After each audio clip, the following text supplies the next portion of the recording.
Good afternoon. I'm Jeanne Meserve, a member of the Aspen Institute Homeland Security Advisory Group. Great to be here with you. Whether you are trying to find the closest Starbucks to buy a caramel macchiato, or you are trying to guide a missile to its target, you're reliant on satellites. As Steve Markle pointed out in his excellent film, we're reliant on satellites for commerce, for communications, for transportation, for surveillance, and there is no sector more reliant on satellites than the military, which is why so many people say in future conflicts, the ultimate high ground may well be space. So that's what we're here to discuss today with this excellent panel. Let me introduce to you, starting at the far end, we have with us Theresa Hitchens. Theresa is a senior research scholar at the Center for International Security Studies at the University of Maryland. Sitting next to her is Dr. Rajeswari Rajagopalan, who is a senior fellow and head of the Nuclear and Space Policy Initiative at India's Observer Research Foundation. Making an encore performance, because he was so great this morning, is General John Hyten, who is commander of U.S. Strategic Command, and also sitting next to me is Julie Perkins. Julie is chief engineer of in-space vehicle propulsion systems at the Boeing Corporation. Let me say, first of all, I was a little concerned that we had a general here and three women who have great depth of knowledge but did not have a military title or an official rank. And so General Hyten kindly agreed to let me throw protocol out the window. I'm going to be calling him John while we're here today, just so we all start out on that. I like that name. Nobody calls me that anymore. We will call you that here today, sir. I want to start out by talking about whether or not this issue has been hyped. Some people say it has been, that we've exaggerated this because it's kind of sexy to talk about. So I'd like to do a quick round robin of the panel here and get your sense of exactly how great is the threat here. Let's say, Theresa, on a scale of 1 to 10, where would you put it? About an 8. An 8 for you, Raji? Somewhere around 8, 9. I'd say about 5 now, moving to 10 in a hurry. 10 in a hurry, okay. Yeah, I'd put it about a 7. So uniformity of opinion here. This is a subject that some people in the room may not have great depth of knowledge of, so I want to talk a little bit about exactly what we're facing in terms of technology in space. The Chinese have tested an anti-satellite weapon. They aren't the only ones with such weaponry, are they, Theresa? No. Who else has it? And I wouldn't say with such weaponry. I think you have to be very careful about your terms. The Chinese have tested an anti-satellite weapon in 2007. Successfully. But in the 1980s, the United States and Russia tested such weapons as well. You also have to remember that almost every technology that you would use in space for a beneficial purpose also could be used as a weapon. For instance, the Chinese have a satellite with a robotic arm, correct? Raji, tell us about that, which looks like it could clean up space debris, but... Yeah, it can also be used for a number of other purposes, and it is by and large, looking at the maneuvers it has undertaken so far, it does appear as a space weapon. But let me just go back to the anti-satellite weapon that we talked about. There was a kind of there were a lot of anti-satellite tests done by both Soviet Union and the US in the late 1980s, but it was a complete stop for about 2-3 decades. But now with China's anti-satellite test in January 2007, there is a new spurt to the whole issue. And countries like even India are beginning to think about how we need to respond to this. Do we need to develop deterrence measures and so on and so forth? So that's giving way to new issues, new dynamics it's created. And I want to talk a lot more about India and what it's doing. Kamikaze Russian satellites up there? So the Russians have satellites that can maneuver. If you maneuver a satellite into somebody else and you kill them, you can put any name on it you want. Kamikaze would be a fair name. And they can also eavesdrop by getting close up, correct? So everybody knows that we use satellites overhead for intelligence purposes. But one satellite can eavesdrop on another?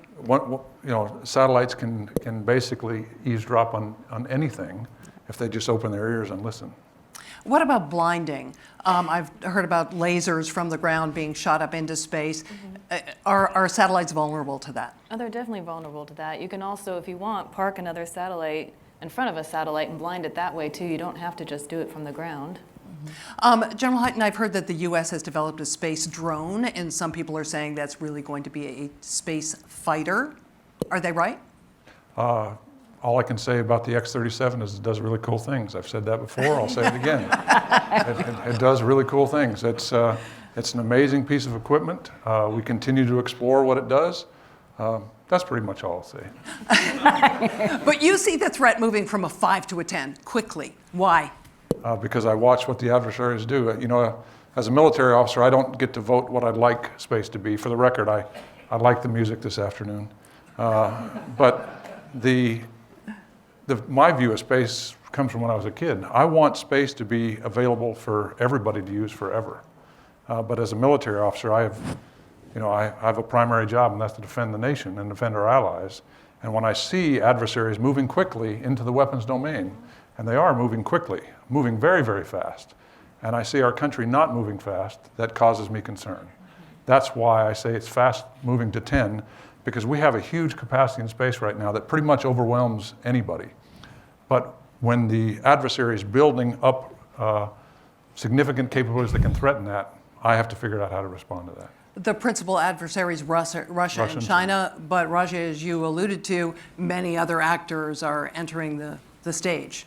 So many actors around the world are just beginning to recognize, appreciate the need for space assets for a number of different functions. Countries, whether they're in Latin America, Africa, and in Asia. But in Asia, I think there's a big difference. Countries are beginning to use outer space assets for a number of national security related missions and so on and so forth, whether it is intelligence gathering, surveillance, reconnaissance, maritime military communications. So a number of national security dominated functions are beginning to appear in Asia. And I think that's also a reflection of the changing balance of power, both at the global level, but also the changing Asian military equations. And I think this is not going to go away. Unfortunately, this is going to be dominating the Asian scenario for some time to come. And that's only going to pick up pace now. Theresa? Yeah, I want to say that I do see that both Russia and China are experimenting with what's called counter-space capabilities, the ability to harm another satellite, and I think that's true. I also, though, want to caution that the technologies that they are demonstrating are technologies that have already been demonstrated or deployed by the United States, the maneuverable satellite. We have 2 satellites in geosynchronous orbit high up that are maneuverable, called the geostationary, I always forget whether it's stationary or a geostationary space surveillance program, space situational awareness program satellites, GSAP. And those satellites can move. They can move close to other satellites. We say they are, for inspecting other satellites and keeping an eye on moving debris, things like that, which is a very good thing to have. On the other hand, if you're sitting in Moscow and Beijing, I'm pretty sure you suspect that those things have been weaponized too. So we have to be really careful about, I think, our words. I think we have to make sure that we don't hype the threat, that we don't pretend to be behind in some kind of space arms race. I do not want to see rhetoric that sounds like the famous missile gap of the 60s. That is not the case, and we just need to be careful about how we talk about this. General Hyten, you want to respond? So I have to look at what our adversaries say, and then I have to look at the intelligence that either support or contradict what our adversaries are doing. And when I put those things together, what I see is a very aggressive actions to build a force structure that would counter our entire space capabilities. Mm-hmm. That's what you see. And so as a military officer, I don't get to choose whether I want to respond to that or not. I have to. The rhetoric in Russia and China, if you read what the Russian Duma has been saying, what military officers are saying, if you read what China has been saying in public without any intelligence related to it, it is very aggressive. And if that is the case, then we have to be able to respond. And for the record, we have 4 GSAP satellites now. Raji? I think this is exactly the situation. So if you look at when there are no multilateral negotiations and where countries are going, and there is a huge trust gap among the major powers, major established space players, this is how it's going to play. The deterrence game is going to come into play. Deterrence in outer space. So far, none of the states have established deterrence as a game when it comes to space, at least in the stated policies of states. But the fact is that it is beginning to figure. And if one state Deterrence is an important game, then others are going to follow that game. And it's going to have, deterrence will have cascading effects, and it's negative for all. So we need to be careful about what we are, how we are going to play ourselves in this game. I want to talk just a little bit more about how crowded the space is up there. Commercial actors are up there as well. This isn't just nation states deploying satellites up there. No, and the trend now is going towards constellation. So instead of just launching one spacecraft, people are looking at constellations of 8 or in some cases hundreds of satellites. So yes, it's going to continue to And get there's more a certain crowded. danger in just the space being too congested, isn't there? Yes, if one operator loses control of his satellite and can't properly dispose of it, then it becomes a danger to everything else that's near it. Teresa, you had some amazing numbers on how many Yeah, satellites we're likely to see. Currently, we have about 1,700 operational satellites. That's not counting the population of space junk, which is already huge and problematic. But we have 1,700 operational satellites. And if you look at the plans around the world by various companies to create these constellations to do new missions, such as Earth observation, but also providing internet across the globe to places that can't get it currently. Again, all good things. You're talking about more than 10,000 satellites in space in the next 5 years. That is huge, huge problem when a lot of those satellites will all have to cross over the poles in their orbits. So there's going to be a giant traffic jam at the polar levels. And a real serious one. General? So it's interesting because my job and all the missions that I have, nuke, space, cyber, missile defense, all those missions are there to defend the United States. But I have a different mission when it comes to space. Because I feel in space I also have a job to defend the environment. Because if we don't defend the environment, all those capabilities that Theresa just described are impossible to do. If you have a debris cloud that circles over the poles all the time, you'll never be able to fly over the poles. If you have a debris cloud that's moving in geo all the time, it threatens everything that we have to do. So it's critically important to us at Stratcom. I think it's important to the country that we always work to defend the environment as well. So does that make it less likely, in your view, that we'd see some sort of kinetic attack than some sort of jamming effort? Because whoever attacks is going to be hurt by this debris as much as anyone. So I was on the F-15 anti-satellite program in 1985 when we shot down a U.S. weather satellite. Interesting, the Chinese shot down a Chinese weather satellite. Ours was much lower than the Chinese satellite, so their debris is going to be up there a lot longer than ours was. But nonetheless, the debris we created lasted for over a decade before it came down. It was something we had to work on to avoid all the time. The Chinese debris, we maneuver the space station 2-3 times a year to avoid Chinese debris. We have to be able to watch and categorize and characterize that. We provide warning now to the Chinese and the Russians from the Air Force. Why do we do that? We do that because we want to make sure that we don't have another accident in space. We had one in 2009, Iridium and Cosmos collision, that created as much debris as the Chinese ASAT. Each one of those events is as problematic as a kinetic event in war. How good is our visibility up there? How much? The visibility right now, we see about 23,000 objects we can track. The estimates are there's somewhere between 250 and 500,000 objects, which means we can't see a lot of those, but we're going to deploy a capability at Kwajalein in 2019, it's called the Space Fence, that will see probably upwards of 250,000 plus objects we see, mostly in low Earth orbit now, which is kind of where we have a tough time understanding and characterizing the orbit. So we'll be able to do a much better job in 2019. Julie, as the engineer here, tell us how vulnerable satellites are. Some of them are very old. Yeah, some of them are very old, and quite honestly, commercial satellites aren't designed for warfare. They're designed to survive the sun and micrometeoroids and such, but they're not designed to take on adversaries. You know, they're there so we can pay our gas at the pump. And so are they being built to be more robust than they were in the past? Or is that impossible because that would add too much weight? It would add a lot of weight. It also would add a lot of cost, which everybody is driving for faster and cheaper at this point. So, General, what's our resilience capability? If some of our satellites are taken out either by debris or by attack, what happens? Will everything shut down as some have predicted? So you can call me John, by the way. Oh, I keep forgetting, sorry. But, Our space constellations in the military are not nearly as resilient as they need to be. We built them for a benign environment. They're designed to operate just like the commercial side in a benign environment. That's a mistake. So the requirements now that are coming out of Strategic Command is that I don't want to buy any more fragile, undefendable satellites. But everybody thinks that means I want a Battlestar Galactica that can defend itself.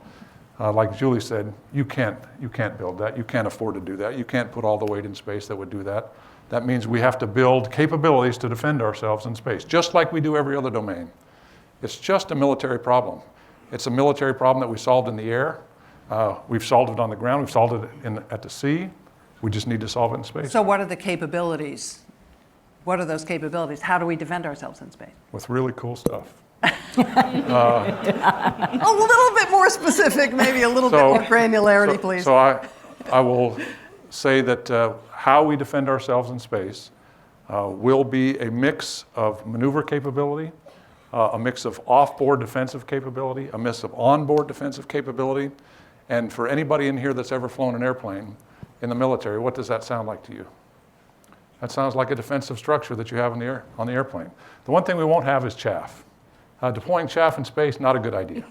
But we will have significant defensive capabilities in the future, and we have to build it that way and think about how to defend ourselves so we don't make ourselves easy targets for an adversary. Theresa. I totally agree with that. I think resiliency needs to be the focus, and we sort of failed ourselves in our strategic thinking by failing to provide that up to now, allowing space to become what engineers call a single point failure. We shouldn't have designed the system like that in the first place, but that's aside. My other point, though, is that besides defending ourselves and besides deterrence, which people often think about deterrence as I need a weapon to deter their weapon. It's a point counterpoint kind of thing. That is not the only form of deterrence. There are other forms. Resiliency is one, that's called deterrence by denial, but another one is called deterrence by assurance, or positive deterrence. And that means trying to make it worthwhile for other people not to attack your stuff. In other words, they get benefit from doing the right thing, from following the right rules. One of the big problems right now is that we don't have agreed rules of the road in space for military operations, even for best practices. And we need to really remember that diplomacy and rules of the road are ways to prevent the war that the general doesn't want in the first place. So we don't start with attack and defend, we should be starting with prevention. Well, is there interest in creating rules of the road? Yes. Yeah. By all parties? There's ongoing effort. There was a group, what's called a UN group of governmental experts, that finished a report in 2013, which was approved by the UN. And here we are 4 years later. And it has a whole bunch of recommendations. Unfortunately, I haven't seen a lot of uptick, even in the United States, who is a key player in that, for implementing those things.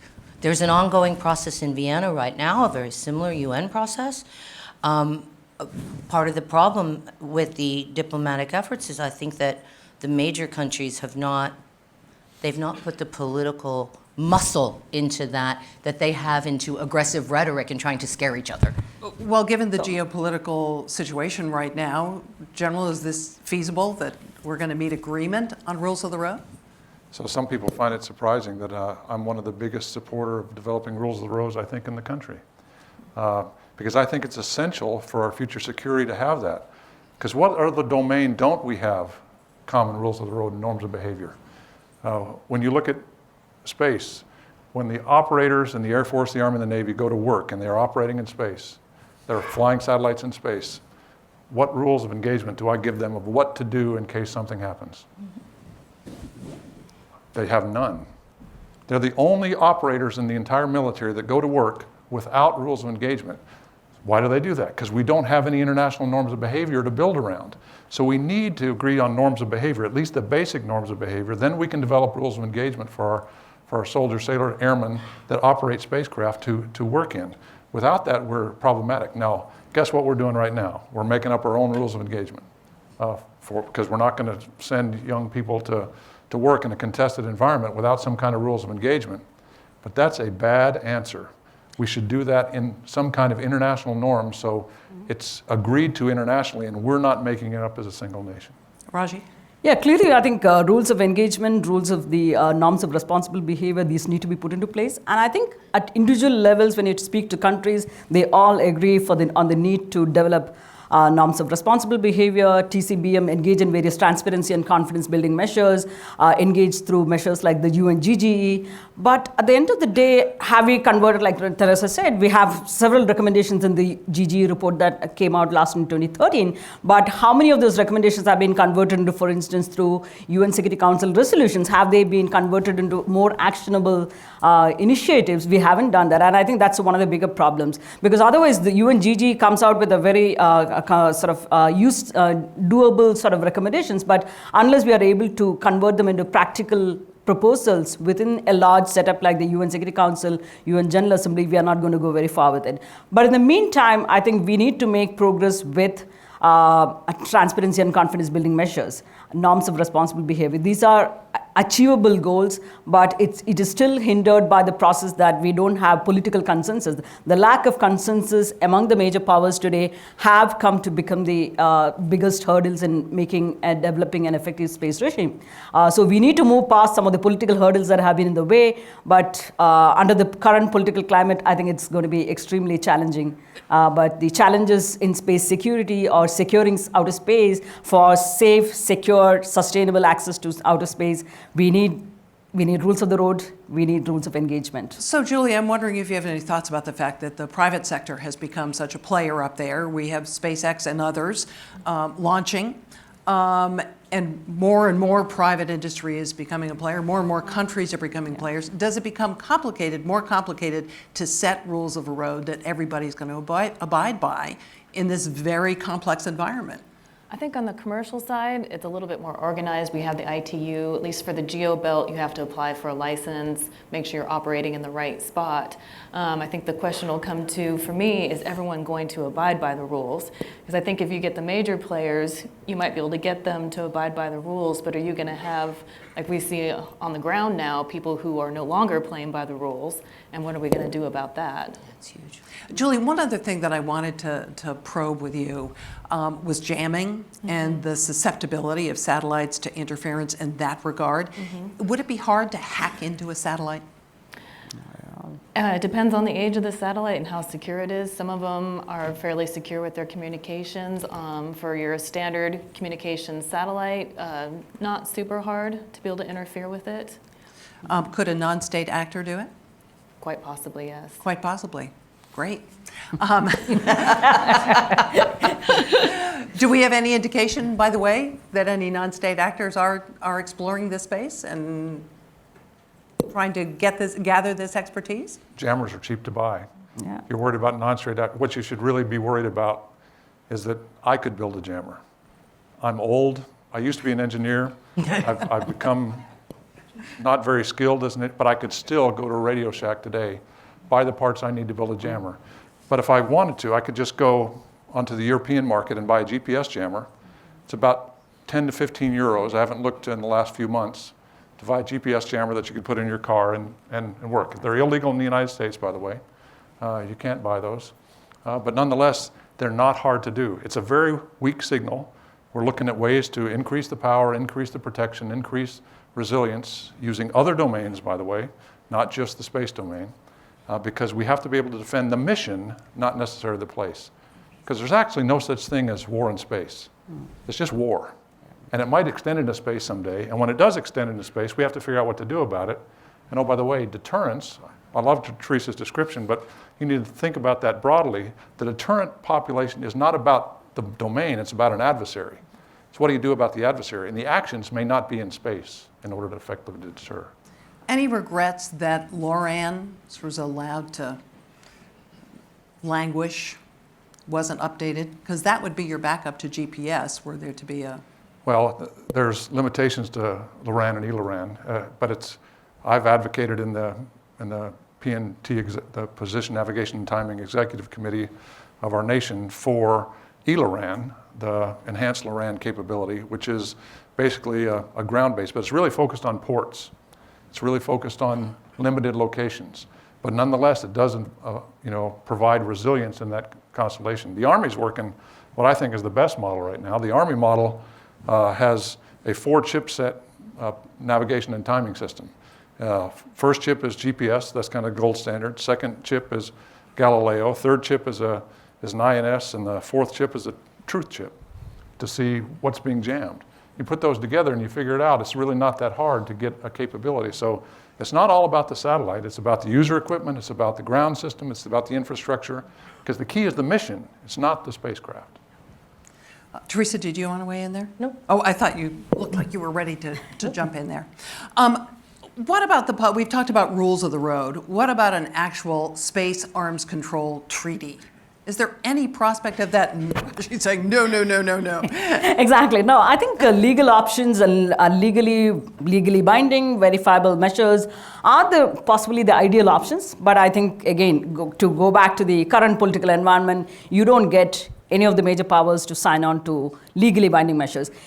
Even as Russia and China have proposed the draft treaty of the prevention of the placement of weapons in outer space, which is called the PPWT in short, they are not really serious about it because I think they understand that no other country is going to sign on to it. So legally binding options, even as it is the most ideal option, they are not going to be feasible in the near future. And therefore, given the number of challenges, and by the way, space arms race, I think comes maybe third in the whole list of space security challenges. First, maybe the space debris, which is already a big, huge problem. In fact, Ecuador just launched one satellite. They lost it to a space debris back in 2013. So that's the kind of threat which is already kind of very huge, pretty significant. Second is the radio frequency interference, which may not be as serious as said today, but is going to become a very big issue in the coming years. Third is potentially the arms race that is kind of in a building up stage at this point of time. So given the number of security challenges that we have, we do certain rules of the road, because at the end of the day, if you do not have some basic rules to kind of guide the traffic management in outer space, that's going to be a serious problem that you're going to. But legally binding options are not going to happen in the near future. I agree with you about that, particularly because the big three powers are not talking seriously. And you can't get to any kind of treaty if you're not talking seriously. But I want to note that one of the ways you get legally binding measures is that you start with norms of behavior that are internalized into national laws. That has happened with the space debris mitigation guidelines that the UN came up with some years ago. They've been integrated into the licensing processes in the United States and in France. Not all countries have done that, but this is a way to overcome national disinterest in signing treaties that seems to be pervasive at this time. How extensive is our cooperation with Russia now in space? I know we're on the International Space Station together, but apart from that? So we're on the International Space Station. We still buy or use Russian rocket engines on the bottom of the Atlas V. Yeah, we're still reliant on the Russian engines. For getting to space. Therefore, we have a partnership with Energomash to make sure that we can, if we have a problem, we have to have engineering support from the Russians and those kind of things. That's actually a useful arrangement, but I don't like having a Russian engine on the bottom of an American rocket. I really don't like that. I want to get off of that. But when we have these arrangements with the Russians, there's always goodness that comes out of talking. And it's similar to what I said this morning. I always think it's better to, when you have an adversary, if you're talking to them, it's just a better place to be than not talking. Are there limits on cooperation in space with the Chinese? There's limits on from a military perspective on how to engage the Chinese. Hasn't Congress also put limits on that? They have. And so we're working through that. I continue to put requests in. I'd like to start small. I think the best way, if you watch the video that everybody just watched a while ago, anybody think going to watch a rocket launch is not cool? I've used that word 3 times now. But it really is. And so let's have the Chinese come over and watch one of ours, and we'll go over and watch one of theirs. It's just a place to get started, to have a conversation. Julie, how much longer are we going to be reliant on those Russian engines? Oh, well, we do have a lot of other players coming into the market now. Everyone, of course, has heard about SpaceX, and a lot of our commercial market is being launched on those. We also use Ariane quite often. So for the commercial side, we're not as dependent on the Russian rockets. John, I'm gonna self-correct there. The National Defense Authorization Act says that the U.S. has a broken national security space enterprise. It points out that the decision-making is fragmented across more than 60 offices in the U.S. government. How do you respond to that criticism? I would say almost every element of our enterprise in the military responds to about 60 offices in the Pentagon. Is it the right way to do things, though? No, it's not. And so I love, if you read the problem statement that was written by Congress, the House of Representatives in particular, in the House version of the NDA, read that problem statement. They describe the problem statement exactly right. If you get the problem statement exactly right and say, how do we solve that? That's a great step forward. I would like to apply some of those lessons that are in the NDA that came out to the broader government, because my biggest fear is actually not about the Russians or the Chinese. My biggest fear is that our country seems to have lost the ability to go fast, and our adversaries are going fast. And if we don't fix that, we won't stay ahead of them. That's my biggest fear.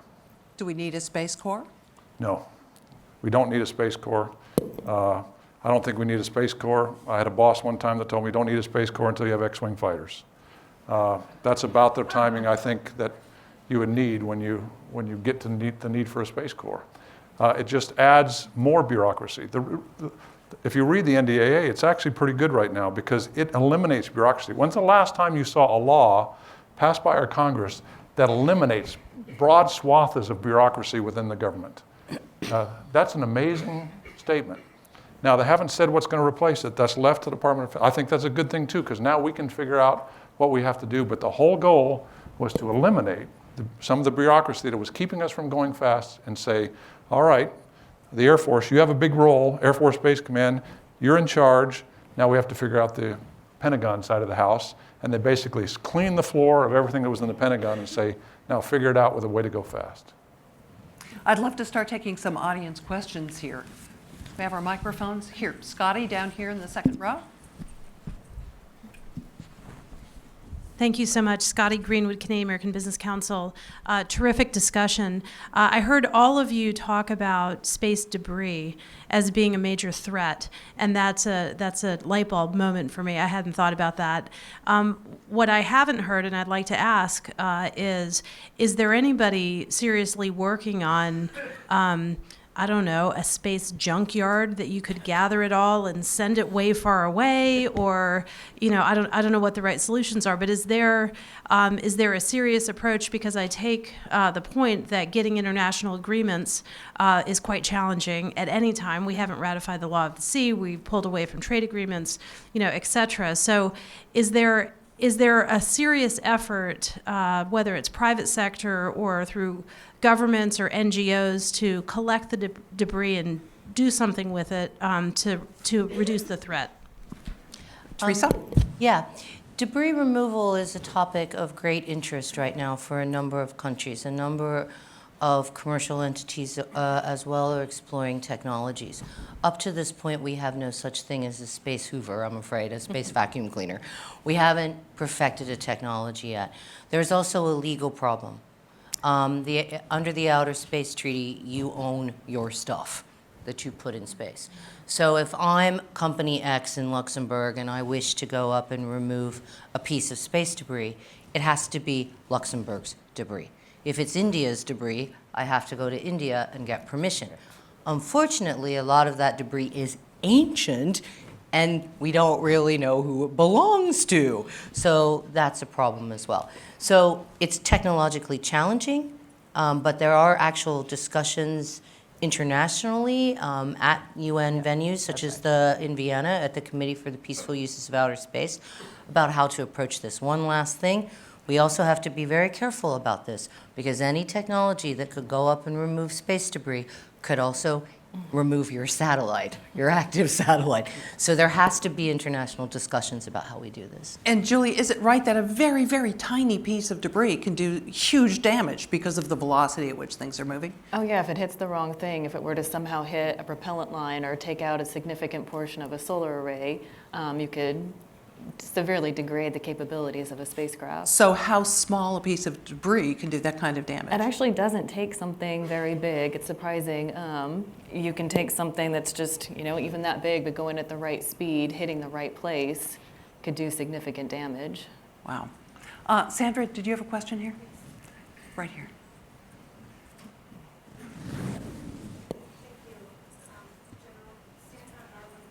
News. Here we go. It's on now. It's on now. Sandra Irwin with Space News. General, I wanted to follow up on your comment about going fast. You said you worry that the space innovation is not moving fast enough, or at least fast enough to keep up with the enemy. So we've heard this a lot. I mean, the director of DARPA Technology Office last week talked about this as DoD continues to buy exquisite systems, fewer number of expensive systems that take a long time. So there doesn't seem to be a movement in the direction that you're talking about. So what changes would you recommend at this point, or how would you change the mindset so that things maybe can start moving faster? Thanks. So the United States Air Force and the National Reconnaissance Office have together built what they call the Space Enterprise Vision. In that vision is a mix of capabilities that we need to operate differently and defend ourselves. In that vision, you won't find any of those big, exquisite, long-term satellites. You'll find more resilient capabilities, more distributed capabilities. I've made a call at U.S. Strategic Command that we will embrace that as the vision of the future because I think it's correct, and we will drive our requirements, because they're combatant command requirements, to require the services to build those satellites. And I won't support, as the combatant commander, the development of any further large, big, fat, juicy targets. I just won't support that. So we're going to go down a different path. We have to go down that path quickly. Not everybody in the country, not everybody in Washington believes that that's the right path. But I think you hear from all of us. That is, the most important thing is to be able to defend ourselves. And if you build a capability you can't defend, what are you doing? So we have to go a different direction. Constanza, you had a question?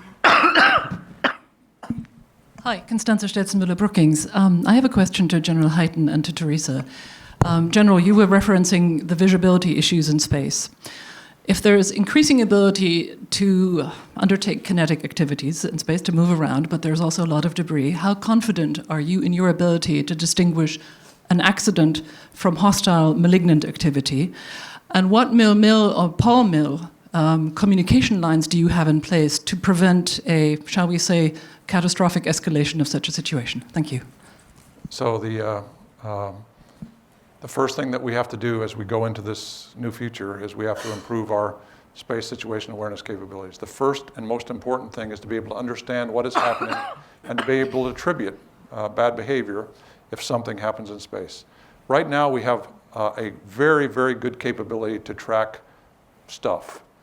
We don't have a very, very good capability to attribute behavior. So a lot of the new capabilities that we'll have that are in the budget will allow us to see and understand. That's one of the reasons the system that Theresa mentioned a while ago, the Geosynchronous Space Situational Awareness Program, is in existence. When we announced it in 2014, it was announced as a neighborhood watch program because we wanted everybody in geosynchronous orbit to understand that whatever happened in geosynchronous orbit, we would see and be able to attribute that behavior. And it was important to the United States that we announced that to the world, that we would be able to see everything. As far as measures to communicate with our adversaries, we have very little. We have the Russian nuclear exchange issue from Washington. That's the only means we have to communicate right now. There is an interesting story of that, though, is when we started providing collision warning messages to operators, commercial operators, international operators, and we decided we would do it for Russia and China as well. We first sent messages into the foreign ministry of China, then had to fill down. And it was only a couple years later where we got a message from China saying, hey, instead of sending the foreign ministry, how about sending it to this address in Beijing? Because it would get to us a whole lot faster. And in many cases, the timing is very important. So we started doing that. So there are ways to walk into this. There are certain things that we have in common. We don't want debris in space because pretty soon we won't be able to fly and operate. Theresa? Okay, I I had just Raji, do you wanted to wanna- quickly add two fingers to it. Talking about this space situational awareness, I think that's an important aspect of how we deal with the debris and whole range of accidental and other issues. And I think so far the US has the largest network of sensors and radars, but I think the coverage is not all that much. And followed by the US, you have the Russians and then the Europeans. But I think this is one area where we need to strengthen the collaboration between US and India have been talking to each other about space SSA collaboration. US and Japan, India and Japan have been talking. So I think this is one area where this is a fairly non-controversial area that should be expanded to a number of different countries in order to expand the scope of visibility and so on and so forth. Because everyone has to see. Exactly. And the US military is very good about sharing the information that they have. Very good. We are the only country that shares that on a routine basis. However, we don't share all the data, and we don't have all the data in the world. We need more data. So we need ways to share the data better. We need more people providing data, more observations, and we need to do this in a civil domain, not just in a military domain. We had a question back here. Well, thank you very much. I am Hideshi Tokuchi, a senior fellow of Japan's National Graduate Institute for Policy Studies. I'd like to ask one question about North Korea's capability. Although we don't know whether North Koreans have re-entry capability to their missiles, there is a possibility that they conduct high-altitude nuclear detonation. And actually, some time ago in this year, North Korea suggested that they will do so. So, and also, there are some people who say that high-altitude nuclear detonation have a serious effect, but some people say no. So I was just wondering how you calculate the effect of such, nuclear detonation in outer space. General, you want to? Excuse me, John. So I don't want to go into a physics lesson. So I'll just say that since we've been operating nuclear weapons in the United States for a long time, we have a very exquisite understanding of high altitude nuclear detonations. And the effect is an electromagnetic pulse. And if you have an electromagnetic pulse that goes off high enough, you create basically electromagnetic charges that will destroy any non-hardened electrical system, which is any digital computer, any digital capability on the ground within a line of sight, basically. So it is a significant issue for a high-altitude nuclear explosion. That has to go over an area that will be threatened. Over the ocean, the concerns are, is there any airplanes or shipping or anything underneath that? Nonetheless, that could be significant. But you have to be worried about anybody who would deem the explosion of a nuclear weapon in space as a good thing. We've done that way, way, way back in the beginning of time. And it basically will destroy any non-hardened satellite within line of sight of that, which is about a third of the constellation, of most constellations. That would be a disaster for our nation and for the world. So we have to get away from that. If you talk about norms of behavior, that should be significant on the list of something to never do. Over here, we have a question. Hello, Robert Baines, President of the NATO Association of Canada. I'm interested about space weather and our resiliency from space weather. Obviously, a lot of our defense systems here on the ground rely on all of the communications that are necessary. How threatening is the specter of space weather? Julie? Well, luckily we've been learning a lot about it over the years, and we actually do plan for it. We actually have something called a solar cycle that we know what the spacecraft have to be able to survive over the years, and we design all of our electronics and solar arrays to be able to handle that. So we do get surprises every once in a while. The sun sometimes can get a little angry, throw off a bunch of stuff all at once, and it can damage some spacecraft, particularly older spacecraft where we hadn't learned all our lessons yet. But I think at this point, we've got a pretty decent handle on it. And right here, we had a question as well. Mustafa Barghouti from Palestine. Since there is so much effort today in the world to prevent dissemination of nuclear weapons, is it unimaginable to think of a treaty that would guarantee that space is free from weapons and from military capabilities? I think we heard that there's a lot of doubt that that's possible, correct?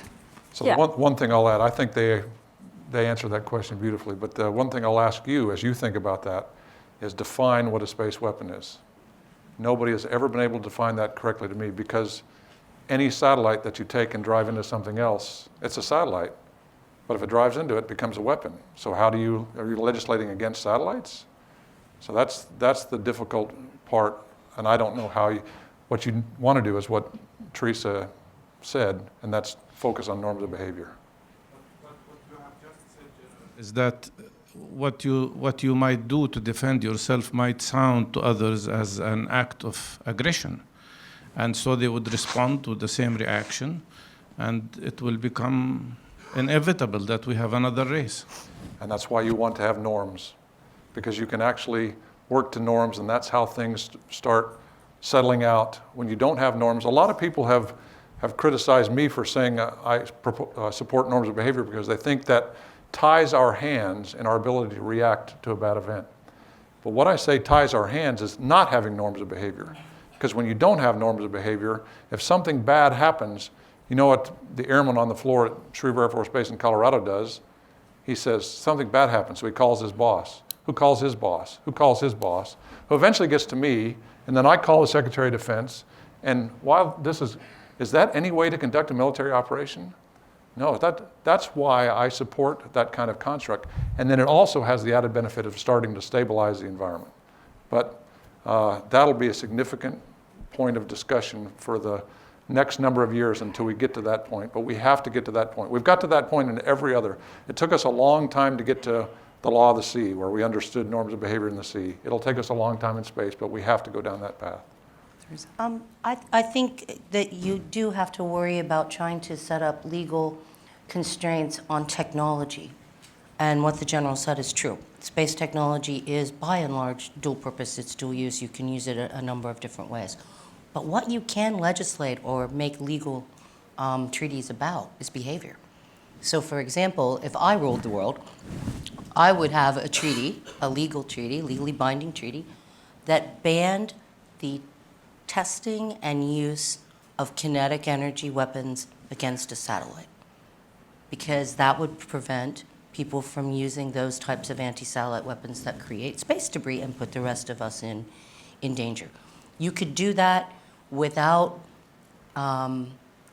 getting into limiting missile defense, although personally I have a huge problem with missile defense, especially if people are now talking about space-based missile defense, and I think that's not only technically insane, it is geopolitically poison. It will make everything unstable. But you could do that. You could start to think about legal prohibitions on certain types of activities rather than the technology itself. We're not there yet. We have to start the baseline conversations. You can't simply impose a legal regime when you don't even have a dialogue.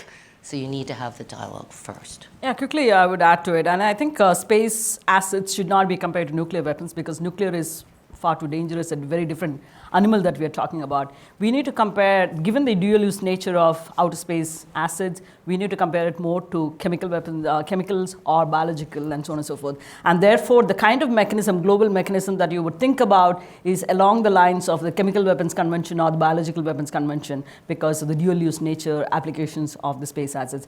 But a legally binding about certain activities, I agree with Theresa, but not necessarily a legally binding mechanism to kind of, and even if you're talking about an international code of conduct, for instance, it may be a non-binding mechanism at the global level, but it does dictate certain national laws and national liabilities in that sense at the domestic level. So it doesn't matter if you have a completely non-binding voluntary mechanism at the global level, as long as it translates to more binding measures and regulations at the national level, which is what you need.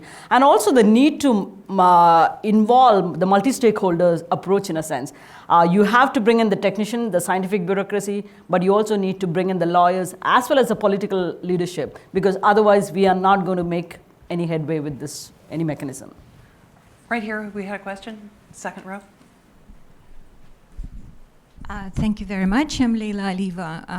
I'm interested in democratic control of, we didn't mention that aspect at all because I think satellites make the issue of monitoring the citizens much easier, and especially in the countries with the lower level of democracy. And I'm concerned with this issue because I'm coming from the country where the government also interested in satellites, and we know the dangers coming out of it also. My question is, do you think that the issue of democratic control over the space industry and our armies is more actual and more important than with the other aspects of the military?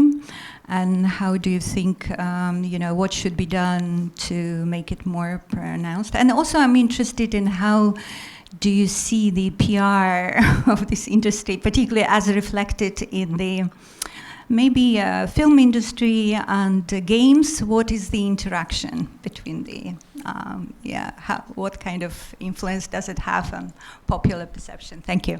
Anybody want to tackle that one? Any takers? I didn't get it. I think you stumped the panel. I'm a military guy. I'm not going to go into the policy realm of who uses what satellite for what. But I tell you what, one of the fascinating things is you watch the commercial side that Julie talked about a while ago start to develop, and you go from 1,700 satellites to 10,000 satellites and 20,000 satellites and even more. How ubiquitous the capability is going to become to the world, not just to the developed nations, but the developing nations as well. And that will bring the internet. That will bring a number of different things, which will allow the more seamless sharing of information across the globe. And I can't see that as anything but a good thing.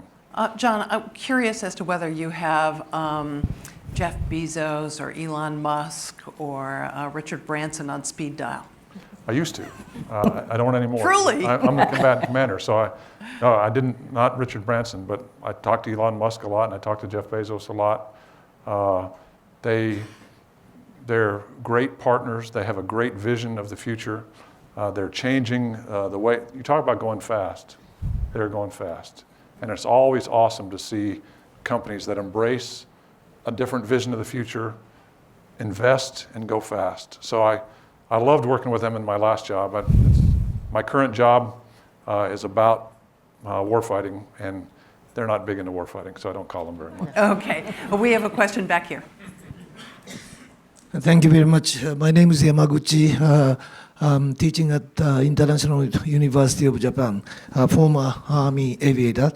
And my question is to General and about Chinese anti-satellite weapon 2007, which was done at the altitude of 800 kilometers or 850, and causing thousands of debris.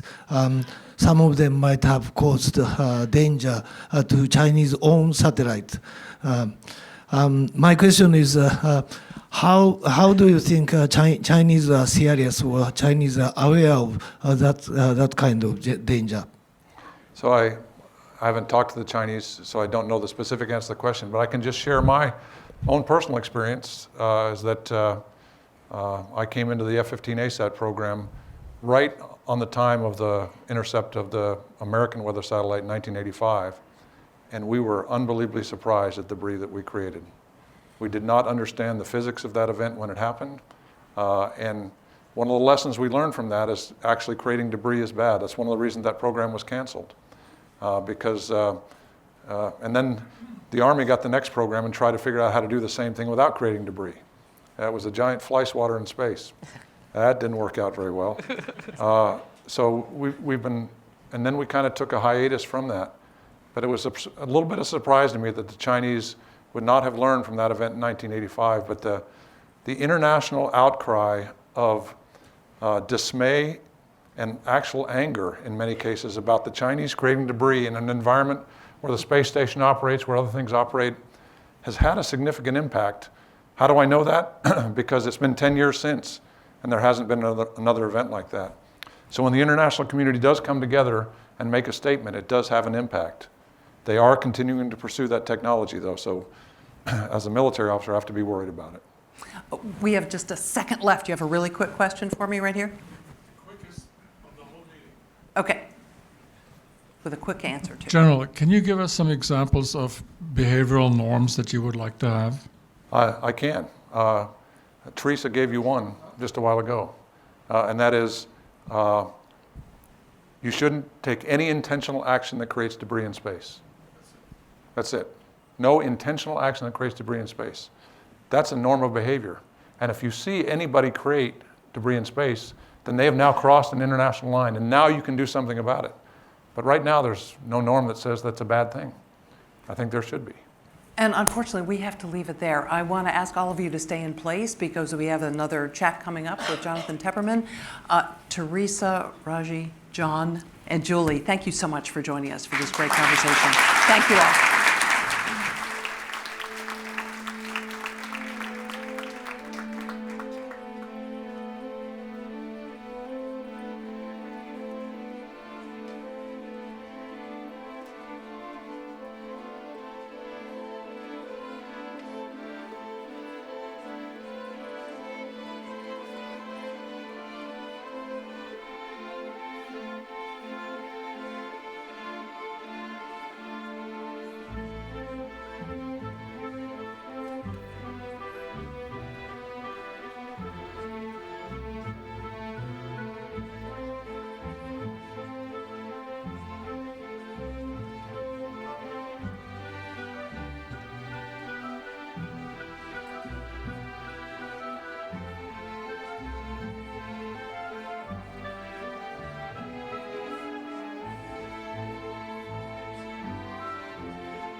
General, hi, nice to see you.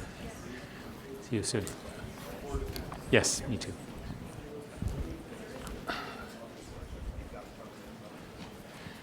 Well, hello, everybody. I'm Jonathan Tepperman. I'm the editor-in-chief of Foreign Policy magazine. I generally like to start these talks at Halifax by making a few lame jokes before I get into the serious matter. As I was preparing for this tonight, however, I found that I was kind of stuck. So I did what anybody would do in these circumstances and turned to the internet and Googled jokes to make about Eric Schmidt. And believe it or not, I got 0 search results. Now, you can draw whatever conclusions from that you want. Somebody may have been tampering with the algorithm. I'm not going to say. Fortunately, the man I have sitting next to me really needs no introduction and no fancy preamble from me. And because we just have 45 minutes, I'm going to launch into a few questions myself, and we're going to have a conversation. And then as quickly as possible, I'm going to open things up to the floor. So Let me start with this one. Because this is a security forum, I want to start with a security issue. British Prime Minister Theresa May recently lashed out at tech companies like Google, claiming that you hadn't or weren't doing enough to counter violent extremism online. Just this week, the Times reported that YouTube, which Google owns, is finally taking down videos featuring Anwar al-Awlaki, the famous now deceased ISIS recruiter. Question is, what took so long on that issue, and what are Google and Alphabet's other divisions doing to fight extremism and fake news? Well, thank you, and thank you guys for having me here. It's great to be here. Let me start by saying I think all of the democratic countries are facing lots of these challenges together, and I think the tech industry is also facing these challenges together, and we are aware of them, we understand them, and we're working on them. To answer your question precisely, with respect to YouTube, for example, there have been cases where people have uploaded either things which violate our terms of service or things which have been used incorrectly. In the case of YouTube, we have very, very detailed terms of service, and after a while, after enough people mention it, we typically look at them and decide. In this case, I think it was fairly clear. Perhaps it was overdue. The important point is that we have a responsibility to follow our terms of service. Almost all of the things in Alphabet and now in the other tech companies can be understood as the maturation of what we do. 10 years ago, I thought that everyone would be able to deal with the internet because the internet, we all knew, was full of falsehoods as well as truths. Right? It's been joked for years, you know, that sort of the sewer part of the internet, crazy people, crazy ideas, and so forth. But the new data is that the other side, actors that are trying to either spread misinformation or worse, have figured out how to use that information for their own goods, whether it's amplification around a message or repeating something 100 times so people actually believe it even though it's obviously false, and that kind of thing. My own view is that these patterns can be detected and that they can be taken down or deprioritized. One of the sort of problems in the industry is that because we came from a, shall we say, a more naive position, right, that illegal actors and these actors would not be so active, right? But now, faced with the data and what we've seen from Russia in 2016 and with other actors around the world, we have to act. And say a little bit more about the contribution that companies like yours can play in the fight against fake news and violent extremism, and specifically what you can do that governments can't, why you're a key ally in this battle. Well, the first thing, of course, is we Google Alphabet created a company called Jigsaw, whose primary purpose was to analyze and pursue these. And the first project that Jigsaw did was, in fact, to study violent extremism and the use and misuse of this information. And with that, we were able to identify things ahead of others. We also have internal groups that watch for this kind of amplification and manipulation of information and then try to deal with it with our processes. So that's an example. The most important thing I think that we can do is make sure that as the other side gets more automated, we also are more automated, right? So the way to think about it is much of what Russia did was largely manual, right? Literally troll farms, as they're called, of human beings in Moscow. We know this because they were operating on Moscow time when they were appearing to operate in Virginia and Ohio and Wyoming and so forth. And you can imagine the next round of that will be much more automated. One of the things, or one of the implications of this new work that Google is doing that interests me as a journalist is you're inevitably getting into becoming more aggressive in determining what people can see and what they can't in a space that we think of perhaps naively as a sort of as a public utility. And how do you think through that particular issue? We started with a position that the American general view that bad speech will be replaced by good speech, in a crowded network. And the problem in the last year is that that may not be true in certain situations, especially when you have a well-funded opponent that's trying to actively spread this information. So I think everybody's sort of grappling with where is that line. As I mentioned, we have terms of service of these things. And people are being much more sensitive to them. A typical example is that for years, we've had very fast takedown policies.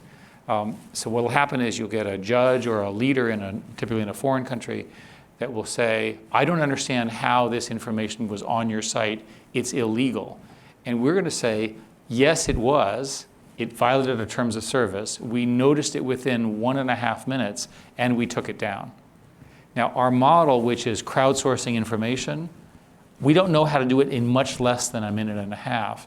We're working hard to use machine learning and AI to spot these things ahead of time and put them in a human review bin so that the review time, the publishing time of evil content is exactly 0. But our opponents are getting good about circumventing our various checks and balances.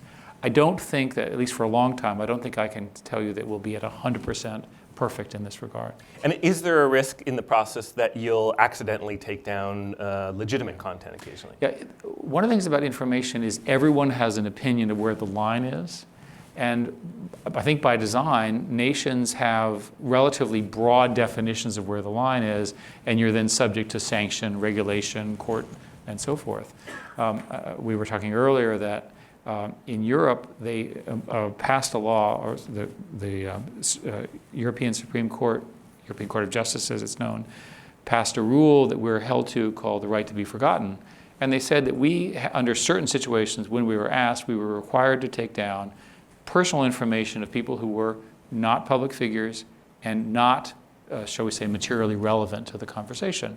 But they didn't define those two terms, right? So if you're going to regulate that particular thing, you better be prepared to define it or figure out who's going to make that decision. We found ourselves having to make that decision. I think we've done a really good job at it, right? But you could imagine an educated critic would say, well, I disagree with the choices you made. Nevertheless, we were required to do this. And you're now doing it presumably in the shadow of litigation, right? So if you well, get it wrong, there's always the threat, right, of litigation if you get it wrong. And of course, our defense is these are our policies, this is the decisions we made, and so forth. And if there's an issue, then you need to regulate it further. You made headlines about 2 weeks ago by suggesting that the US risks losing the race for artificial intelligence to China. In September, no less an authority than Vladimir Putin said that whoever becomes the leader in AI will become the ruler of the world. So what is the state of the competition today, and why is China now such a threat? Well, it's reasonable to say for all of us that the rise of China is the big news for the rest of our lives, or at least professional lives. And I mean that in an economic, cultural, structural thing around the world. And one of the things that I noticed is that China announced its artificial intelligence machine learning policy, which I actually read. And here's what it says. They're behind right now. By 2020, they'll be caught up. By 2025, they'll be ahead of all of us. And by 2030, they will dominate in the areas of automation, machine learning, and artificial intelligence. Those are their words. There is no equivalent document that I can find around the United States, which invented most of this, along with Canada. And I should say, by the way, much of what I'm talking about was invented here in Canada, so thank you very much. And again, if that's true, and remember the Chinese have enormous resources in terms of smart people, educated technical folks and so forth, and a will to implement this, it's a very serious competition. But we have all those things too. So whence the concern from China, right? We have the will, we have the technology, we have the people. They have more. Approximately, they appear to have 5 times more by math. And I'm one of these people who am very impressed by the quality of their work. Mm-hmm. If you look, there are 3 very, very valuable companies in China today around the internet, Baidu, Tencent, and Alibaba, called the BAT Group, right? And they appear to be doing extremely well. Is part of the equation that you didn't mention the role the government is playing there versus the role the government is or isn't playing here? Well, I think you could have the following debate. The Chinese model is very much government-driven, central planning-driven, but lots of money, lots of investment. They also don't have the kind of privacy rules and the kind of data restriction rules that you would expect and support in a democracy. On the other hand, in our system, right, you have 1,000 flowers running around. You have all sorts of new innovation from different things. You have a pro-immigration policy with respect to technical people, recently under threat right? You have lots of reasons to think that the United States, Canada, the Western world can respond well. Now, you not surprisingly are a strong proponent of the value of AI. Others, of course, are less sanguine. We all know and are now very familiar with the risks that AI poses to jobs. It's a debate about how bad a thing that will be or not. But let's talk about the security side again. Tell us, for those of us who understand the issue less well than you, how is AI going to transform international security? Will it be a good thing or a bad thing? And do we all need to start fearing the coming of the killer robots? Well, I think we've all seen those movies. And so you have to decide how real the movies are. And it's important to remind people, these are movies. Okay, they don't So exist. Skynet is not coming? Yeah, they are movies, right? They're very, very good movies. I recommend them. Okay, so let's talk a little bit about where we are. Right now, the technology of artificial intelligence and machine learning is largely very powerful pattern matching. The impact that it's going to have on society is probably first and most importantly felt in healthcare. It turns out, you think about what doctors do, a lot of doctors are using intuition and their eyes, right? Literally examining what they see, reasoning, looking at patterns, and so forth. Those abilities that humans have are very well augmented, right? This is a case of doctor plus, not doctor minus, doctor plus, these kinds of systems. So for the next 5 years, that's going to be the big narrative. The other big narrative is the ability to use large data sets of information to find hidden cues of one kind or another, exception mechanisms, as well as sort of finding patterns and so forth. Computers are very, very good now at vision and looking at very deep patterns that humans don't see. But I'll give you an example. When you ask a person what they would like a robot to do, the thing that they would like more than anyone else is clean up the dishes in the kitchen, right? That is literally the #1 request. And I say this having done this exhaustively. That turns out to be an extraordinarily difficult problem. And why? Well, think about what it requires. You have to walk into a situation. You have to assess where things are. You have to identify everything. You have to remember where it goes. You have to move it in an appropriate way. And you have to do all this in some matter of real time. So it's much more likely that computers will be understood as savants, right? Helping humans, right? So seeing deeper, planning deeper. My hope, by the way, is in 10 years, 15 years, you'll have, and this I think is the optimistic view, is that you'll have physicists who'll ask the computer a question, a deep physics question, and while they're sleeping, the computer will do an analysis of all of the papers, read them all, and come up with some other scenarios for the physicists to start to think about. So with that as a context, in the military nation-state context, I think the most important thing to do will be to develop the capability to use these things for the national interest of your country. And that includes understanding these technologies, being able to defend yourself should there be attacks of that nature. I still want to hear about the killer robots that you guys are working on. But if you don't want to talk about those... In fact, we have a policy against building killer robots, so we're clear. But tell us a little bit more about how you can see AI starting to affect major security issues in the not-too-distant future or the more distant. So there's a movie, okay, where there's a drone swarm that's autonomously directed, that's released, that overwhelms the opponent, right? Now, what's the technology behind that? Well, today in universities in the United States, we have autonomous drone swarms that we can demonstrate. It's very, very interesting. Basically, you throw them all up, and they sort of self-configure, right? And they figure out where they're going. And they're using principles that are derived from the animal world. You can imagine the implication there. That's one. That's just a simple one. Let's think about autonomy, right? It should be possible to build autonomous systems for navigation, propulsion, protection, and so forth. What about satellite imagery? We talked again earlier about space and the importance of that. My observation about the military forces is that the military is, at least in peacetime, maybe at wartime, spend most of the time watching things. Well, humans get really bored watching the same thing, especially if it doesn't change, and computers don't. So a simple example of how this could be used would be to improve the vigilance, the ability to detect changes, right, in the service of your nation. Over the years, Google's taken on an increasing number of jobs traditionally done by governments, by nation states. And one recent example that came to my mind is Project Loon, under which Google X has deployed a big number of high-tech balloons to Puerto Rico so that it can supply the internet connection that the federal government and the Puerto Rico government is no longer, or at the moment is not able to restore. As Google takes on more of these quasi-governmental functions, and this is a classic one, that infrastructure, how should or is its relationship with government changing? How will Google balance its obligations to the public versus its obligations to its shareholders and to making money, since it is, after all, a corporation? So again, we may or may be different from the other companies, but I can tell you that we celebrate the fact that we are run a little differently and that we're run under a set of principles. And we stipulate this right from the beginning of going public, and we feel very strongly about it.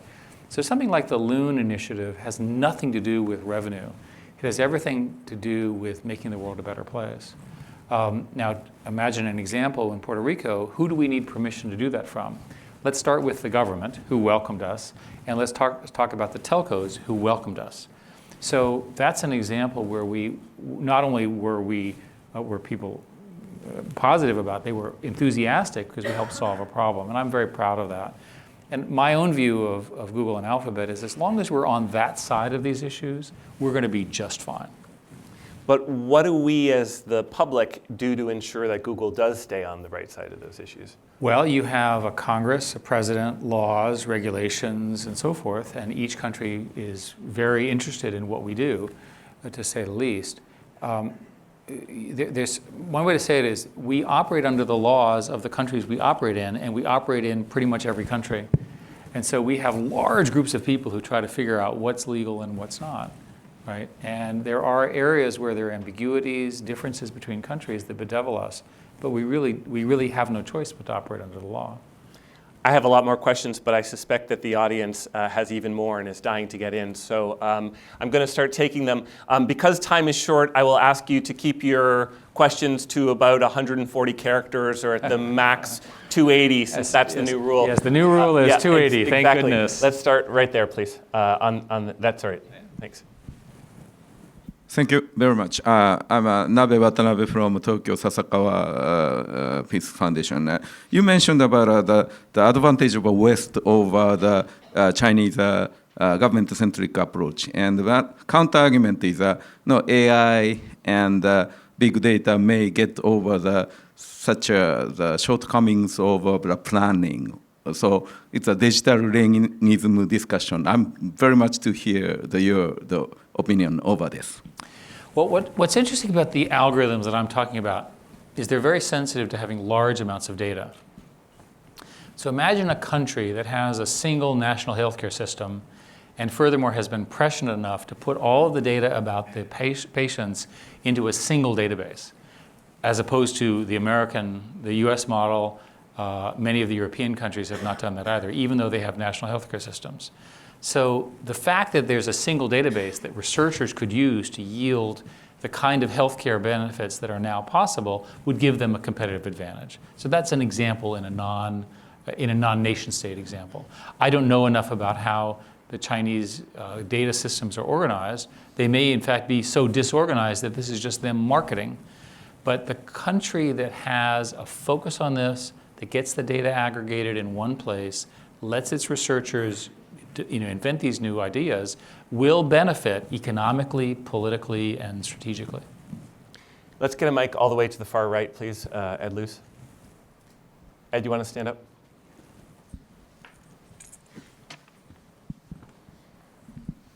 Ed Luce from the Financial Times. A few years ago, you said something to the effect of, we know where you are, we know where you've been, and we more or less know what you're thinking. And I think that was in 2010, which is a lifetime ago in terms of technological development. What would you be able to say now? The quote that you're referring to was in the context of the Patriot Act, which is a sort of, as you know, a U.S. government rule.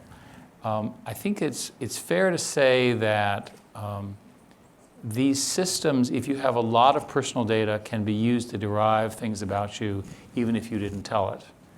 And we are all concerned about, for example, large collections of national data that are then leaked, that then can be reverse engineered and so forth.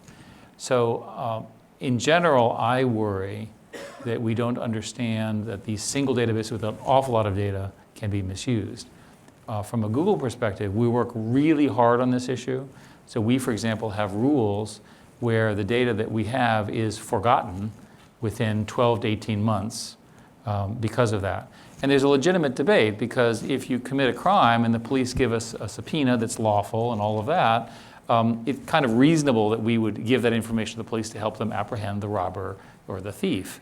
But the way we thought about it and the way others have thought about it is that the time value of that information degrades pretty quickly.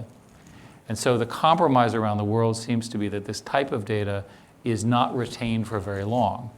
The problem in governments is governments don't operate this way. So governments keep everything forever. And so the most likely scenario, and I'll speak about the United States, is that all of those databases that have all that information will be leaked illegally because it's so easy now. I'm obviously not endorsing that. Alexis? Hi, Alexis Wachowski with Columbia University. We've been talking a lot at this conference about the kind of lack of common narrative now that there's social media and many smaller narratives among different groups have been able to emerge, and how this has led to echo chambers, which is this phenomenon. We talk about echo chambers as if they're some sort of inevitable consequence of technology, but really they're a consequence of how good the algorithms are at filtering information out that we don't want to see. So do you think that Google has any sort of role to play in countering the echo chamber phenomenon? So I disagree a little bit with the framing of what you described. So first place, what Google does is we do ranking. And so it's a very legitimate question as to how we rank A or B, right? And we do the best we can in billions and billions and billions of rankings every day. I think you're referring to the spread of social networks and information within the social networks. And that's a sort of core problem of humans, that they tend to learn from each other and their friends are like them. And so until we decide collectively that occasionally somebody not like you should be inserted into your database, right, which is sort of a social values thing, I think we're going to have this problem. I am strongly not in favor of censorship. I am very strongly in favor of ranking, right, and it's what we do. So you could imagine an answer to your question would be that you would derank, that is lower rank, information that was repetitive, exploitive, false, likely to have been weaponized, and so forth. If you look at Facebook, for example, they've now announced that in their ads, they're going to show where the ad came from. So that's the beginning of the ability to do that kind of ranking. Right here, please.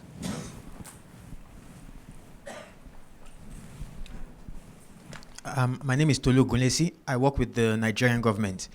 For a country like Nigeria, there's a lot of opportunity for Google. 180 million people. Google Street View, for example, just launched in Lagos, is going to Abuja. So there's a lot of commercial opportunity. It's not hard to have a conversation with Google or with Alphabet in terms of commercial opportunity. But it's a lot harder when it comes to, from the point of view of government, things like partnerships to fight fake news. It's a lot. So how can we sort of get the attention of Google, of Alphabet at the highest levels when it comes to issues of fake news? One quick example, YouTube, for example, ranks videos of the secessionist movement in Nigeria quite highly, and we sometimes feel a bit helpless. So how do we get the attention of Alphabet? I think you just did get the attention of Google at the highest level. Beyond this. So in Lagos, for example, we have just recently expanded our operation, and frankly, we have been slow to expand in Africa. As a general statement, I appreciate the opportunity. I've been there quite a few times, simply because the infrastructure has been so poor. We invested a great deal in what are called proxy caches to make the internet much faster in the internet and actually get us to this point. This is the natural next question, Right, so people are now viewing these things. We have to make sure we're ranking them properly. Again, I would comment on these. This is a terms of service issue. There are mechanisms to report these things today, and we need to improve them. Steve Clemens. Hi, Thank Steve. you, Eric. Hey, Eric. A few years ago, when you wrote your book with Jared Cohen, you said one of your up-at-night issues that you're worried about the internet and global connectivity is that a state like Iran could essentially defect from the system, could change knowledge as we knew it and behave differently. And I've always been very impressed with that answer because it seems to have happened not only in some countries in the world, but also we're seeing it unfold inside countries and even inside the United States. And I'm really interested in how, given the fact that you sort of presciently saw this problem coming, what you think the best remedies are from it, both internationally, but also within the United States. And good to see you. So, yeah, as always, Steve, the thing that's new since our book has been the sophisticated use by others to manipulate the information context, whether at the nation-state level or from companies and marketing programs and so forth. And we didn't see this a few years ago. We didn't understand that it could become so pervasive. So my first answer there is I view those things as bugs as a computer scientist. So if you're manipulating the information, then our system is not doing a good enough job of properly ranking it. And for the companies that are not rank-centered, Twitter and Facebook being the obvious ones, they have to come up with their own language to detect the same thing. They have the same problem. But as a computer scientist, I can tell you this stuff can be detected. Right? Now, there's a line that we can't really get across. So let's say that this group believes that a fact A and this group believes fact B, and you're passionately disagree with each other, and you're all publishing and writing about it and so forth and so on. It's very difficult for us to understand truth. So when it gets to a contest of group A versus group B, you can imagine what I'm talking about. It's difficult for us to sort out which A or B is higher. Here in the second row, please. Thank you. My name is JJ Omojua from Nigeria. I work with the Alpha Reach. I'm reading from Google via Mashable from President Vladimir Putin. He says artificial intelligence is the future, not only for Russia, but for all humankind. It comes with colossal opportunities, but also threats that are difficult to predict. Then this, for me, is the most important statement. Whoever becomes the leader in this fair will become the ruler of the world. What are the implications of this statement, please? Thank you. I prefer not to follow Vladimir Putin in thought, so maybe I could answer a slightly different question. It seems to me that in my professional career, for the next 10, 15 years, getting very good at this stuff is going to be the most important thing that we can work on for the reasons that you outlined. So let me give you some good news, right? These groups are always full of bad news. Let's talk about good news. The number one major in the top universities in the United States is computer science. All of them are essentially doing machine learning.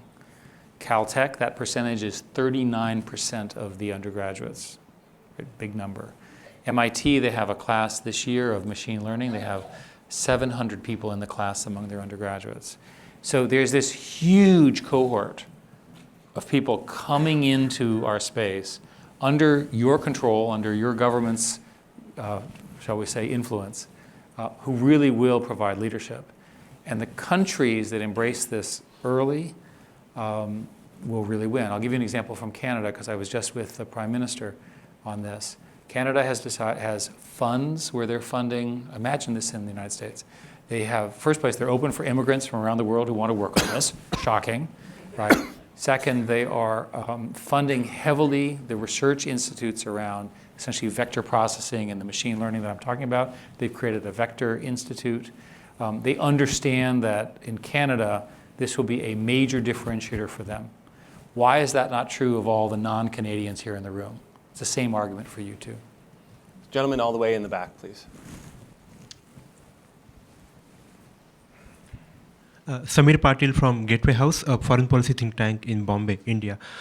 Sometime back, in the context of the UN Security Council reforms, there was an argument which was made that rather than adding more state actors, tech giants such as Google or Microsoft should be given the responsibility to manage their international security problems. How would you respond to such an argument?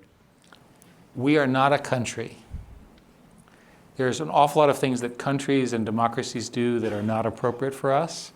So I think we have our hands full trying to sort out these information questions, and in particular this question about manipulation of information, ranking, and things like that. I don't think the problems will go away, because I think the people who seek to manipulate will get better tools too, right? So it is, in that sense, a race. Gentleman there, please. Nico Lange with the Konrad-Adenauer-Stiftung. We had a fascinating panel about Russia and Ukraine earlier. Throughout all the events with the revolution in Ukraine and the Russian annexion of Crimea and so on, I had a subscription for Google Alerts in German language and getting them every day. Out of 10 results, between 5 and 10 every day were from Sputnik News, which is a Russian-German propaganda outlet. And when I clicked on them, they were monetized with Google AdSense. So if there are no jokes in google.com, maybe they are in yandex.ru about this. Is it really necessary to monetize Russian propaganda outlets with Google AdSense? Yeah, so we're well aware of this one, and we are working on detecting this kind of scenario you're describing, and again, deranking those kinds of sites. It's basically RT and Sputnik are the two. And there's a whole bunch of coverage about what we're doing there. But we're well aware of it. We're trying to engineer the systems to prevent it. We don't want to ban the sites. It's not how we operate. The one right in front of the last questioner, please. Hi, Valerie Insina with Defense News. Eric, you chair the Defense Innovation Advisory Board that DoD has going right now. In the past year, you've been very vocal on a bunch of issues from AI to big data, things that the DoD could do to better how it uses those capabilities. How do you think the Defense Department is doing in incorporating the feedback from the advisory board and some of the suggestions that are coming from the commercial tech sector? So each of the services is now creating a group for us to talk to, which is real progress. And I'm told that the Defense Department is moving at lightning speed on some of our recommendations. So good job. Their definition of lightning speed and my definition of lightning speed might not agree. Okay, but they're working hard on it. We have a lot of support from General Mattis and the team, and especially the early wins appear to me to be in this question of observation. So I think it's true of all of the governments and soldiers here. We spend an awful lot of time looking at things, and a lot of that can be automated, and that frees up the soldiers, airmen, so forth and so on, to work on higher tasks. That's a general metaphor in corporations. People have a lot of people doing relatively routine tasks that can now be automated. It's the same argument for the military. Woman at the back, please. Hello, Miriam Leiva. I'm an independent journalist from Cuba. As you know, in Cuba, we have little access to internet. And the measures, well, Barack Obama's measures towards Cuba open a wide range in that little space we could get. And I've known or heard that Google has made some arrangement with the Cuban government. I don't think it's been easy, and we would like much more, but could you give us a little insight of this? So I'm very proud of one thing I've done, which is that I signed the first commercial agreement between a United States firm and Cuba on telecommunications to put in caches that would speed up this is with Atexa, who's your telecom company, would speed up the internet in Cuba. If you haven't been to Cuba, it's a wonderful place. And when you go, you see people are starved for information. So any kind of Wi-Fi hotspot will have 100 people surrounding the round of it, just trying to keep up. They're so information poor. So I think it should be a priority for everyone here to get Cuba more connected. I think it will make all of our countries safer, given the history with Cuba. It clearly is beneficial to the Cuban citizens, which is who we care about, and I'd like to do more. It appears that under the current rules, the new rules, which I'm not particularly wild about, and I'm sure you're not either, this kind of collaboration between America and Cuba can continue. This gentleman in the fourth row, please. Chad O'Carroll, NK News. It's been several years since you've been to North Korea. And I'm just And curious. I'm not able to go back. You're not able to go back. So we're clear. I'm just curious what practical role you think Google can now play when it comes to increasing information access in North Korea. I think given the current state-to-state footing, it would be very difficult for us to do anything. Because of the sanctions, when I went to North Korea, it was with the goal of improving communications between individuals. It's not possible and not legal to do business there in any material way. I am one of these people who believes that North Korea will be a safer opponent, that is a less dangerous opponent, if they are better connected to the world. And I really believe that. It's a very, very poor country.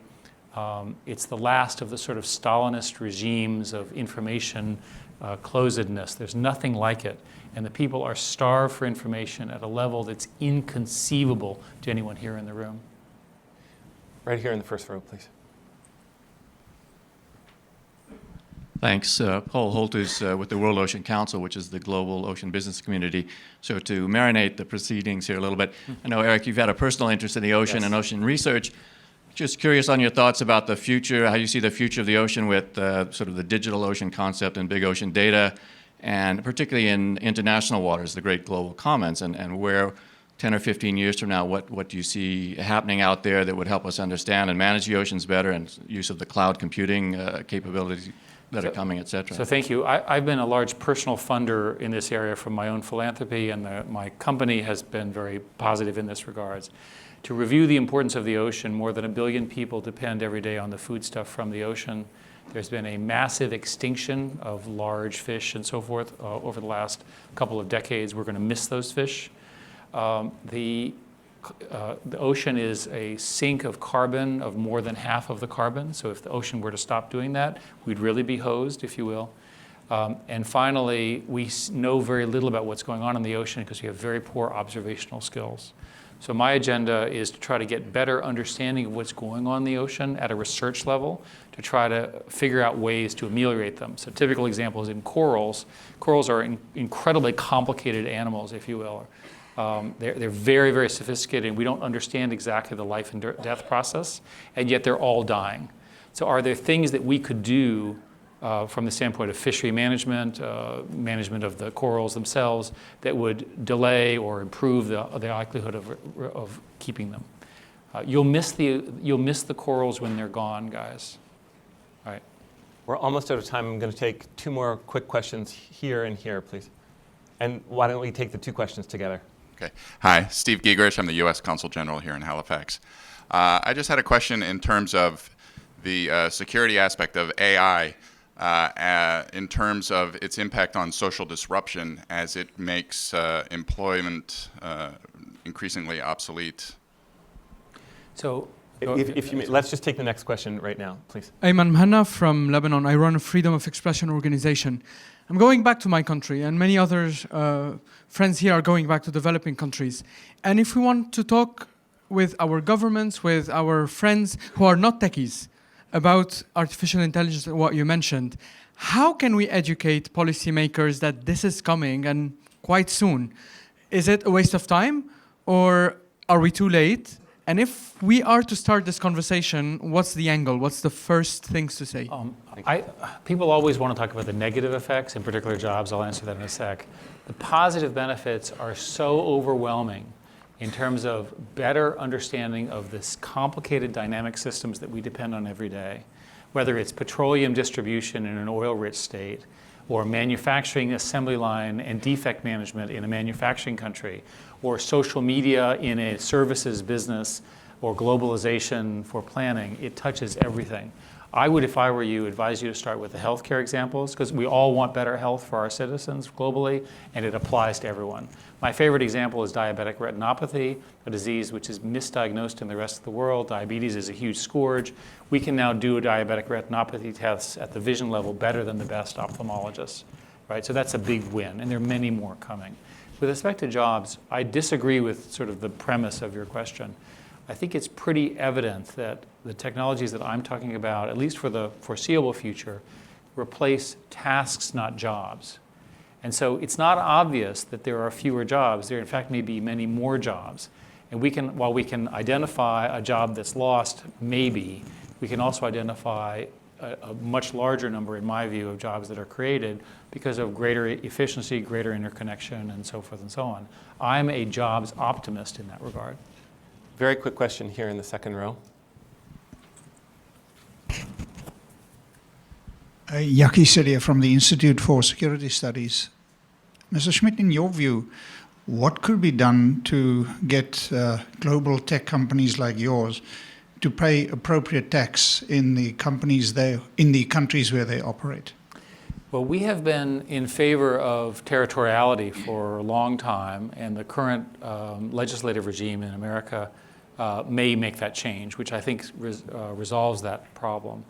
There are other ideas floating around how about doing it, but I want to remind you that taxes are not optional. We are following the rules, and I'm not a tax expert.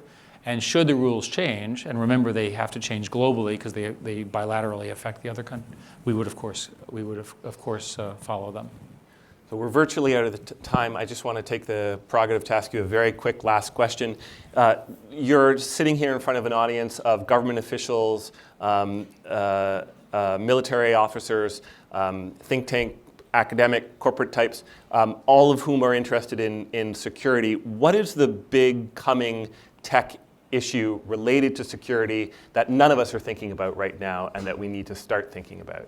I can give you a sort of a sweep of a couple of issues that are on my mind.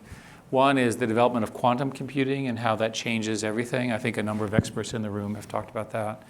Another one is the rise of autonomy, right, and its implications. Another one would be an example of the fact that it's, from a military perspective, there's sort of no place to hide, if you will. As a military, in the military thinking, there was always this notion of, hey, I can just hide my asset or so forth. But now with all the sensors that everyone has, that's a much harder problem. So I'm talking about in the military there. But I think that's really the build-up to a more fundamental point, which is that the generation of young people that I described, who are extraordinary talents, are in your countries. And I would posit that you do not have a strategy to get them to work for you, to tell you what the questions are and to solve them. So I would argue that your biggest problem is not any of the ones I just named, but the fact that this generation, of which I'm a member, is talking about older matters, right? And that there's a new set of brains and talent and people that you need to get into your organizations at the national level, at the military level, at the NGO level, at the think tank level, and I mean that for all of the democracies. The talent is there, but I have a feeling that they're not coming to you, right? Trying to be blunt. Figure out a way to make your situations, which are very interesting problems, attractive, and you'll be in a much stronger position. On that great note, let's all of us old folks in the room thank Eric Schmidt for joining us. Thank you very much.